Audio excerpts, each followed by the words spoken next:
What is up, guys? Tanner here with another video. Hope you're all having a great day. And today I'm going to be talking about some of the challenges I have as a young entrepreneur.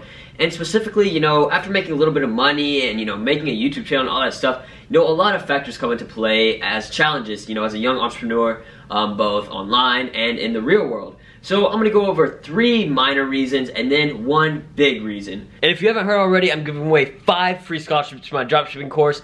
So make sure you hit the link below in the top of the description for the giveaway. It's free to enter. I'm announcing 5 winners next week on a live stream. So make sure you hit the link below. It's free to enter. Go check it out. It's a pretty fun competition. You have to earn points by doing certain activities in order to, be higher up on the leaderboards and be one of the winners. So it's pretty easy to get started and start earning points. So now let's get back in this video. So let's go ahead and start talking about them. I'm not going to do this on my computer just because it's a lot easier for me to just say it instead of just, having these few little things shown on my computer here. So the first thing I want to talk about is, from a legal standpoint, I can't sign for things. I'm underage. I'm not 18. Here in the United States, you have to be 18 years old in order to sign for certain documents. So from a business standpoint, that sucks, with contracts, with business documents, I can't sign for them legally. So I have to have my dad co-sign for me. So I have a legal corporation within North Carolina, and I'm able to utilize that. I have me, myself, as a 100% owner of the corporation, and my dad is essentially a manager of the LLC. So he's basically a co-signer within that certain company. So when I turn 18, I'm gonna be really excited. I'm gonna be able to sign for my own thing. So not even just in the business world, just real life overall. Being able to sign for things, you have to be 18 for most things. So that's gonna allow me to a lot more opportunities, not have to get my dad involved in all these things, these business ventures, because that's the last thing I want him in, is him getting involved with all my business stuff, because he doesn't own his own business, and I don't want him getting messed up in my business stuff and him not knowing what's going on. So when I turn 18, I'm gonna be excited. I'm gonna be able to sign for certain things and not have to worry about my dad getting involved. And the second thing I want to talk about is I can't set up payment gateways for e-commerce stores or anything online that I need a payment gateway for. I can't do that, both from PayPal and Stripe. You have to be 18 for both. But I know Stripe, you can sign up under 18, but you have to have your guardian or parent, whatever, confirm that you were able to use a Stripe account. They basically have to co-sign.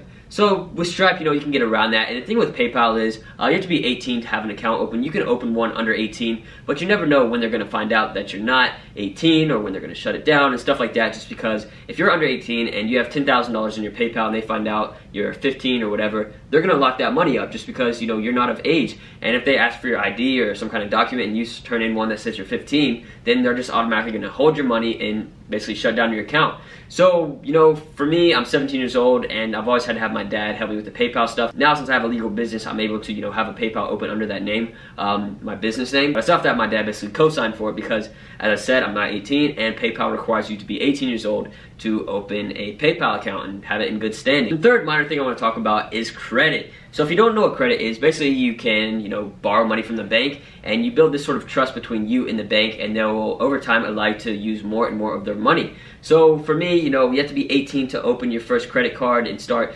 spending the bank's money and paying them back on a certain time. And you basically have to build your credit by paying them back on the right times, paying the right amounts and all that stuff. So there's a lot of factors that go into it, but I really, really wish that I was able to do this at an earlier age besides 18. So I know probably one of the reasons why they don't let people under 18, open credit is because, they could ruin their credit while they're young just by buying stupid stuff that they don't really need. And I mean, I understand that. For me, as a business owner, I have multiple sources of income and I want to build my credit, because if I'm able to leverage my credit in order to, invest in certain properties, real estate wise, why should I not be able to utilize that factor of credit within the banks? They can see my income coming in, they can see that I'm paying my payments on time and all that kind of stuff. But if they don't allow me to do that, then I'm not able to build my credit. So when I turn 18 next year, I'm really excited to start building my credit. I really want to boost it up. I can have a lot of leverage with my business bank accounts in order to, start buying different things that are more expensive and not having to use just straight up cash. Because one thing I'm going to talk about is my car real quick. I'm going to talk about that more in the main point, but my car is something that I finance under my dad. I put $20,000 down and financed the rest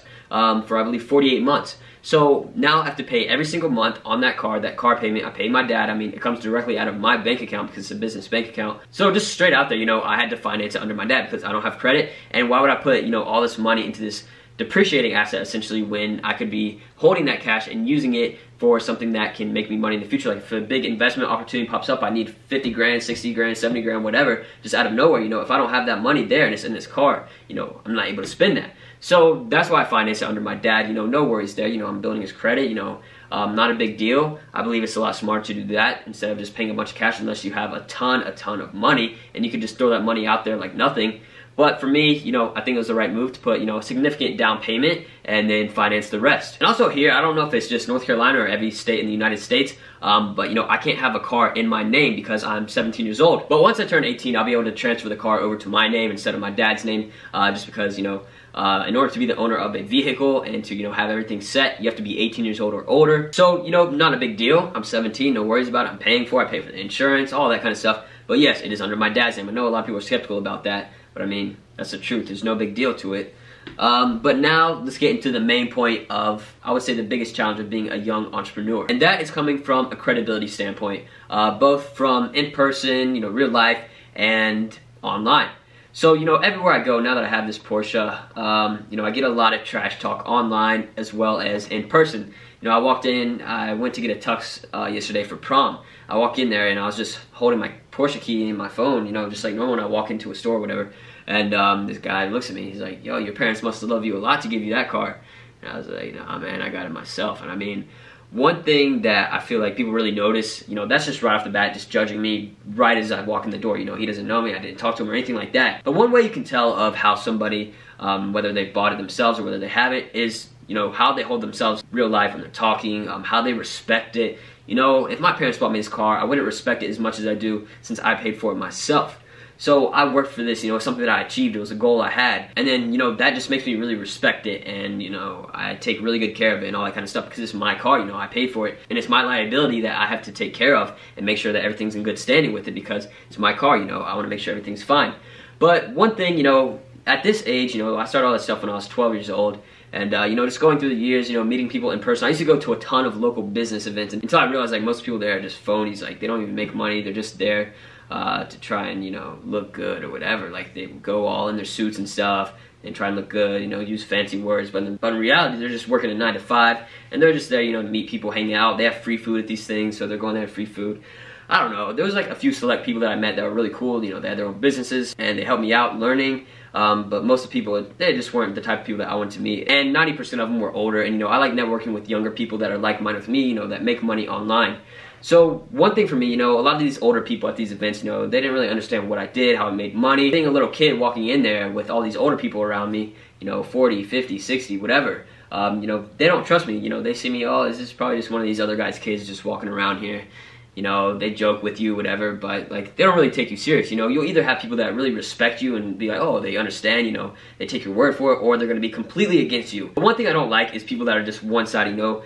They make these certain opinions about you, these certain, you know, things that they heard about you, and then they just, you know, only think that if you tell them something else other than what they believe, then they're not going to accept it. They only want to accept what they've heard and what they believe in themselves. So I think that's really biased, you know. I feel like people should listen to both sides and try and understand, you know, these certain aspects of what people have to say. So, you know, being 17, you know, make a little money, the car is probably the thing that people look at most. And, like, now it doesn't even seem like that big of a deal to me. And especially later on this year when I buy a better car, you know, people are really going to be hating on me then. But you see, the thing is, if I was 50 years old, 30, you know, even, you know, mid-20s or whatever, and I'm driving around this Porsche, then, you know, people wouldn't question me. You know, they're like, oh, this guy has a good job or he has a business or whatever. But, you know, being my age, you know, I look pretty young. People are going to question that all the time, you know, credibility-wise. Everywhere I go, people give me weird looks. People are like, oh, that's your dad's car, nice. You know, and sometimes I just don't even say anything because it just gets annoying over time. But the thing is, like, my car costs more than my mom, my dad's car combined. You know, a significant amount more than their cars combined. You know, they drive older cars that are crappy, you know. They don't really care about the materialistic things, but I'm sure they could buy nicer cars if they want to finance it or lease, whatever. But, you know, they don't care about this stuff. For me, I wanted the nice car, and I got it. And that was a goal I had. You know, some people that work these jobs, they don't feel like it's necessary to spend extra money to, you know, have a cool car or whatever like that, or they just overall can't afford it. So you have to look at all these variables when it comes down to, you know, buying stuff and how it can help you in your business. You know, buying the car has helped me a lot. It's helped me gain a lot of credibility, but at the same time, you know, it's dragged me down a little bit, but luckily I've been able to gain more than I've lost. So credibility is definitely one of the toughest things, you know, being a young entrepreneur, especially when you start making some money. You know, if I didn't make YouTube videos, or I didn't have a course, or I didn't show that I did drop shipping and I just drove the car, like, nobody would ever question me or anything like that. But, you know, when you put your presence out there, you know, making YouTube videos, posting on Instagram, you know, sharing your life basically and what you do and how you make money, you're always going to get questioned and always going to have skeptical people coming at you. And especially in the niche that I'm in of showing, you know, how I make money at this age, a lot of people aren't going to believe it. So it's sort of hard to gain trust and credibility at this age, but it's just overall how you place yourself and how you show what you do in a realistic way. So as a young entrepreneur, you know, at first you're not really gonna have people that care about you and what you're doing, but when you start to make money and show how you're making money, then of course you're gonna get judged, you're gonna get people coming after you. So you just have to prove your credibility in the right way and, you know, be smart with what you're doing. So that's gonna be it for this video, guys. Hopefully you enjoyed it. These are just some of the challenges as a young entrepreneur. Hopefully you enjoyed this video. Make sure to leave a like, comment, and subscribe. Peace.